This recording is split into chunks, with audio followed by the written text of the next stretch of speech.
రాష్ట్రంలో ముఖ్యంగా విద్యార్థులు యువకులలో నైరాశ్యం నెలకొని ఉంది. తీవ్రమైనటువంటి గందరగోళంలో ఇవాళ రాష్ట్ర యువత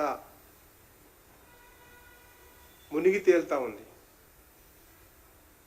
దానికి కారణం ఈ రాష్ట్రంలో అనేక రకాలుగా అనేక విషయాలు చెప్పి అధికారంలోకి వచ్చినటువంటి రేవంత్ రెడ్డి కాంగ్రెస్ పార్టీ కారణం. ముఖ్యంగా ఎలక్షన్లలో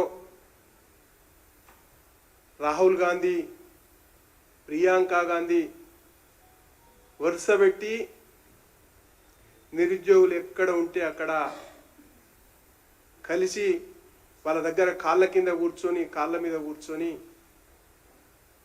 ముఖాళ్ళ మీద కూర్చొని వాళ్ళని ప్రాధేయపడి మమ్మల్ని అధికారంలో తీసుకురండి, మేము అన్ని రకాలుగా మీకు అండగా ఉంటాం, అన్ని పోస్టులు వేస్తామని చెప్పేసి శుష్క వాగ్దానాలు చేసినటువంటి పార్టీ కాంగ్రెస్ పార్టీ. దాని అధినాయకత్వం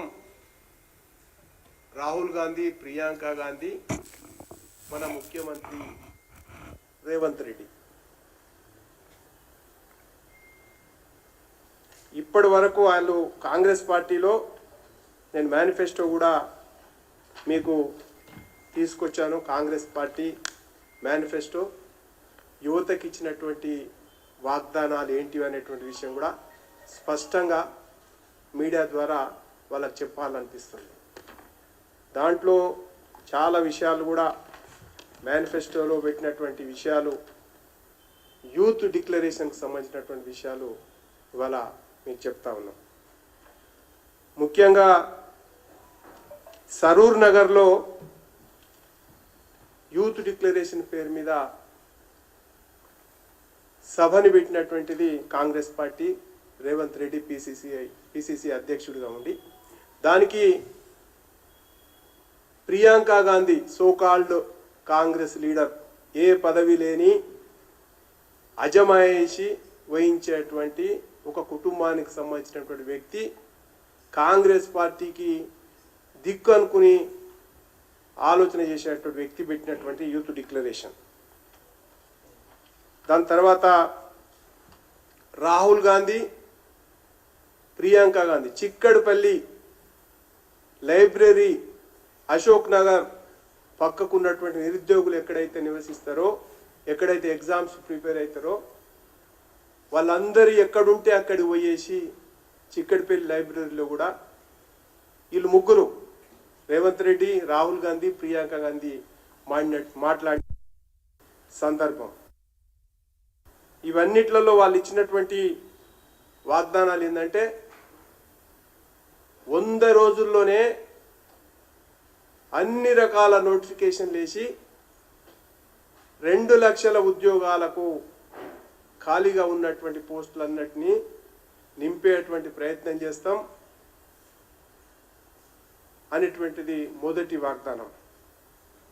దాంట్లో అతి ప్రధానమైనటువంటిది మనందరూ తెలుసు, అనేక సంవత్సరాలుగా నిరుద్యోగులు కొట్లాడుతున్నటువంటిది యూత్ మొత్తం జాబ్ క్యాలెండర్ రిలీజ్ చేస్తామని చెప్పేసి మొదటి వాగ్దానం చేసినారు. ఎన్ని పోస్టులు ఖాళీ ఉన్నాయి, ప్రతి సంవత్సరంలో ఎన్ని ఖాళీ అవుతాయి, అవి ఏ రకంగా నింపుతామనేటువంటిది జాబ్ క్యాలెండర్ని మేము రిలీజ్ చేస్తామని చెప్పేసి ప్రకటించినారు. దాని తర్వాత వాళ్ళు ఇచ్చినటువంటి విషయాలనే మీకు చెప్తా ఉన్నాను. గ్రూప్ 1 ప్రిలిమ్స్లో పోస్టులను పెంచుతామని చెప్పేసిండ్రు. అప్పుడు ఉన్నటువంటి బీఆర్ఎస్ పార్టీ వేసినటువంటి నోటిఫికేషన్ ఏదైతుందో అది పేపర్ లీక్ అయ్యింది, రకరకాల కారణాలతోటి అది వాయిదా పడితే అది కుంభకోణం ఉందని చెప్తే దాంట్లో పోస్టులన్నీ పెంచుతామని చెప్పేసి వాగ్దానం చేశారు.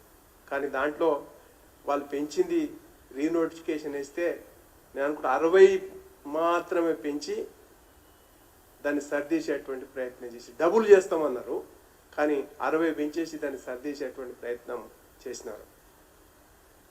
దాని తర్వాత వాళ్ళు చెప్పినటువంటి విషయం 13 సంవత్సరాల తర్వాత గ్రూప్ 1 నోటిఫికేషన్ పడింది. 13 సంవత్సరాలలో ఎంతోమంది ఏజ్ బార్ అయి కూడా అయిపోయినారు. కాబట్టి లాస్ట్ అవకాశం ఉంటుందేమో 1:50 మించి పిలిచినారు కదా ప్రిలిమ్స్ తర్వాత మెయిన్స్కు, మేము 1:100 పిలుస్తామని చెప్పేసి వాళ్ళు బట్టి విక్రమార్క గారు అసెంబ్లీ సాక్షిగా కూడా ఉప ముఖ్యమంత్రి హోదాలో చెప్పినటువంటి విషయం మీకు గుర్తు చేస్తా ఉన్నాం. కానీ వాళ్ళు ఏ రకంగా ఆలోచన చేయకుండా 1:50కే నిలబడి దాన్నే కంటిన్యూ చేస్తున్నారు తప్ప 1:100కు పెంచడంలో వీళ్ళకు వచ్చినటువంటి నష్టమేందో తెలియట్లేదు. మరి వీళ్ళు తెలంగాణ ఒకవేళ నోటిఫికేషన్లో 1:50 వేసిరు కదా, 100 ఎట్లా పెంచుతామని చెప్పేసి మనకు తప్పుడు సమాచారం ఇస్తా ఉన్నారు. టీఎస్పీఎస్సీ గైడ్లైన్స్లో ఖచ్చితంగా చెప్పింది ఏంటంటే 1:50 అయినా పిలుచుకోవచ్చు, అధికారులకు 1:100 అయినా ఎంతమందిని మెయిన్స్కు పిలుచుకోవడానికి ఎంతమందిని పిలుచుకునేటువంటి అవకాశం టీఎస్పీఎస్సీ అధికారులకు ఉంటుంది అనేటువంటి నిబంధన ఇవాళ టీఎస్పీఎస్సీ గైడ్లైన్స్లో ఉంది.